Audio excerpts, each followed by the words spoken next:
Chers amis, bonjour, on se retrouve pour les passions d'un Hébreu. Et mon texte se réfère bien entendu de près ou de loin aux événements qui sont les nôtres en ce mois de novembre 2023. Tout être épris de droit et de justice ne peut rester insensible face au comportement et à la conduite barbare, assassine, criminelle perpétrée par des Palestiniens Hamas nazis décédés à son nom. Le rationnel de la violence repose sur la notion de suprématie et sur une croyance bornée en l'absolu d'un pouvoir des puissants. Ces individus-là ne peuvent demeurer naïfs face aux palabres des avortons de l'humanité et de leur prétendue morale. Ils sont résolus et armés d'arrogance, de virulence et de passion froide, c'est-à-dire de radicalisme, de fanatisme. Que leur importe le droit et le devoir, ils les méprisent. Les législations sont fabriquées pour les précaires et les éphémères. Leur éthique, leur juste mesure et leur prétendue conscience desservent la race des seigneurs qu'ils pensent représenter. Eux savent faire triompher le vrai droit, celui de la nature pure et propre. Les règles sociétales sont arbitraires. Si elles existent, c'est uniquement pour exaucer les faibles qui veulent se défendre des forts. Calliclès, chez Platon, loue les vertus guerrières, l'ivresse de la volonté de puissance à l'égard du troupeau de l'humanité que représente à ses yeux la société. Les récents actes de violence ont causé non seulement la souffrance d'innocents victimes, mais trop souvent des morts abominables. Néanmoins, nous savons tous pertinemment qu'il existe un droit et une justice les concernant. Les croyants de l'islam palestinien sont à l'origine de telles barbaries. Ni la loi, ni la foi n'eurent droit de citer chez ces ordures malfaisantes. Faites attention, mes amis, aux intégrismes spirituels ou même séculiers, aux extrémismes politiques de tous bords, aux individus persuadés d'avoir toujours raison et d'être les plus forts. Ils ont tous un mode d'influence trivial. Ils s'affirment haut et fort comme l'unique idéologie capable d'offrir un monde meilleur. Ils légitiment subtilement l'emploi de la violence, seule véritable solution au ressentiment et à l'impatience qui les ronge au nom d'une lutte forcément injuste, commandons. Marre de toutes ces idéologies qui maintiennent les déchirures entre les hommes et fomentent des rivalités sans fin, instaurent un état de crise sociale, sociétale, humaine. L'ensemble des dogmatismes idéologiques provoquent des scissions incorrigibles et désastreuses. Ils possèdent en leur fort intérieur un potentiel de férocité ténébreuse, obscure, malsain. Je crois sincèrement au fait sournois de l'idéologie exacerbée.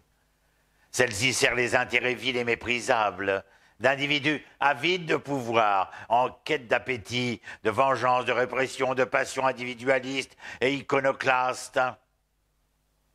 La foi, pas forcément religieuse, mais très souvent, est souvent un voile qui dissimule la bestialité de créatures en mal de vivre et fournit un plaidoyer du bon droit. C'est toujours en son nom que l'on affirme la nécessité de combats où l'endoctrinement est un édifice psychologique qui autorisera et permettra de disculper la bête humaine de toutes sortes d'exactions, de prétendre à la justice, de désavouer la morale et de se moquer de toute éthique. La Bible nous permet d'entendre et de réfléchir à ce sujet. Dieu dit « Qu'as-tu fait ? Le cri du sang de ton frère s'élève jusqu'à moi de la terre. » Genèse, chapitre 4, verset 10. C'est un verset significatif qui sous-entend, de manière imagée, une vérité probante. Tout comportement, toute attitude violente à l'égard d'autrui est un acte grave et condamnable.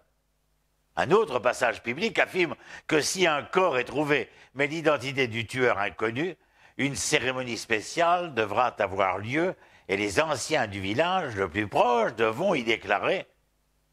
Et ils diront tour à tour, Nos mains n'ont point répondu ce sang-là, et nos yeux ne l'ont point vu répondre.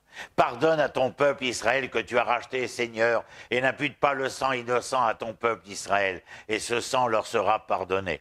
Dans le Deutéronome, chapitre 21, versets 7 à 8. Pour que notre société puisse invoquer l'innocence, il faudrait agir, faire tout notre possible pour que de telles actions abjectes ne se reproduisent plus. Cela est l'évidence même. Les hommes concernés doivent se consacrer à ce labeur pour une société plus juste, plus honnête. Nos forces de sécurité doivent repérer et éliminer ceux qui exécutent ces faits et gestes abominables. La tolérance zéro sera dorénavant la mesure étalon, mais la seule et unique mesure. Nul ne pourra rester en poste et continuer de salir et d'empoisonner l'environnement humain. Non seulement les individus, mais tout autant les pays, les institutions de toute obédience devront être éradiqués pour cause de salissure contre l'humanité. Des crimes, bien sûr. L'enseignement de la haine, de l'intolérance, de l'incitation à la violence contre ces autres qui ne nous ressemblent guère ou ne sont pas tels que nous le voudrions, doit être réprimé avec violence et avec fermeté. Mais tout cela ne suffira pas. L'existence d'une jeunesse agressive, irritable, imprégnée de préjugés, de racisme, d'antisémitisme, révèle un défaut, une carence au sein des systèmes d'enseignement, comme du milieu familial éducatif, qui ne peut plus être ignoré. Acceptons que l'enseignement se conçoive comme la saisie d'un savoir, et ce dernier sera éventuellement d'ordre scientifique et technique. Telle est la formule d'ailleurs le plus souvent favorisée dans nos sociétés occidentalisées. Elle demeure néanmoins trop réductionniste. La plupart de ces jeunes terminent leur scolarité avec un certain bagage de savoir quantitatif. Mais on peut rarement, vous me l'accorderez, les qualifier d'éduqués au sens qualitatif du terme. Il faut que cette jeunesse commence à penser, à réfléchir, et à cet effet puisse vivre et prendre connaissance de la vie, conscience d'elle-même, de la préscience de l'homme. L'instruction est bien plus qu'une science apprise et digérée. Elle doit pénétrer l'être au plus profond de ce qu'il croit être.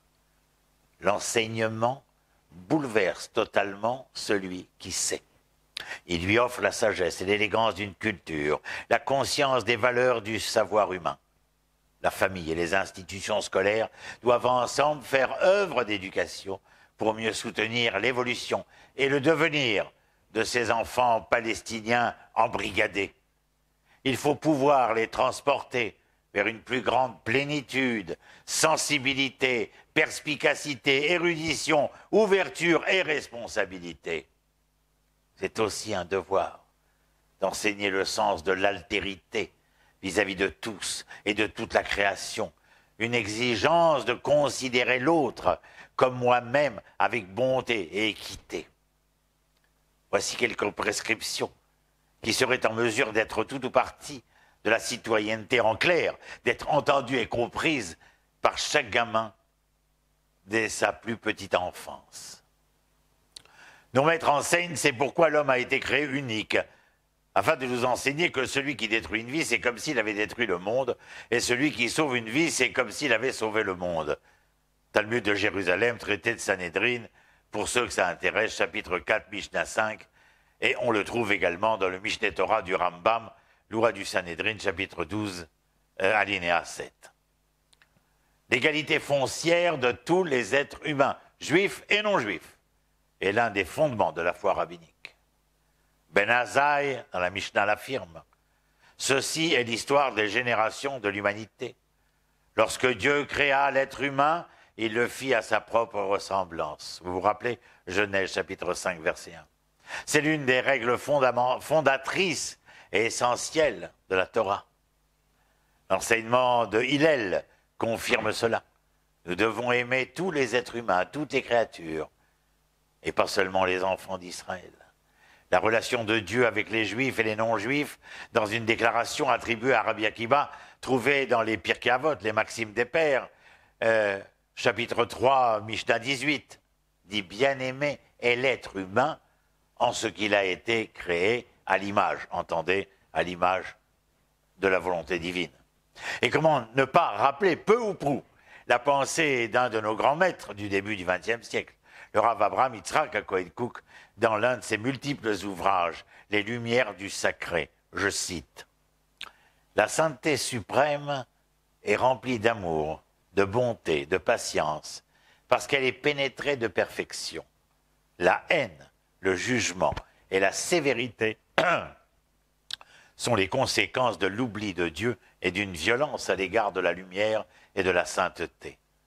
Plus la quête de Dieu grandit dans votre cœur, plus l'amour de tous grandira dans votre cœur.